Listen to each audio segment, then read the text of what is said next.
Hello साथीहरु, फेरि पनि म नयाँ भिडियोको साथमा उपस्थित भइसकेको छु। अनि आज चाहिँ म माछा बनाउन लागिरहेको छु।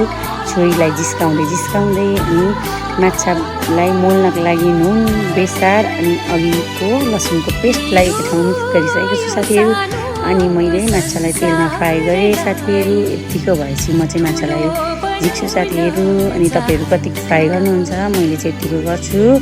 अनि फेरि पनि दोस्रो लट मैले तेलमा फ्राईको लागि हालिसकेको छु साथी। अनि फाइनल्ली माछाको ग्रेभीको लागि प्याज, टमाटर, अदुवा लसुनको पेस्टलाई रेडी गरेर साथीहरु गर्मी छ आगोमा पकाएको फाइनल्ली रेडी भइसक्यो साथीहरु। अब म माछाको ग्रेभीको लागि प्याज लाएर बेसार लगाएँ।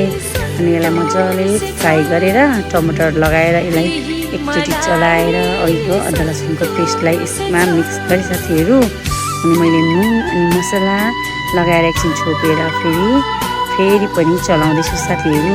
यो प्याज र टमाटर चाहिँ मजाले पाक्नुपर्छ साथीहरु। अनि त्यसैले अनि मैले एकछिन चलाइसकेपछि यतिको पाको साथीहरु। अनि मैले चाहिँ माछाको टाउको लगाएर यसलाई चलाएर पानी लगाइदिएँ। अनि माछा ग्रेभी रेडी भयो साथीहरु। अनि हामी चाहिँ अचारसँग माछा खान लागिरहेको छौँ साथीहरु। मम्मीले ट्राई गर्नुभयो अनि फेरि दिदीले ट्राई गर्नुभयो। अब चाहिँ मेरो पालो साथीहरु। माछा ट्राई गऱ्यौँ, मिठो भयो साथीहरु। फाइनली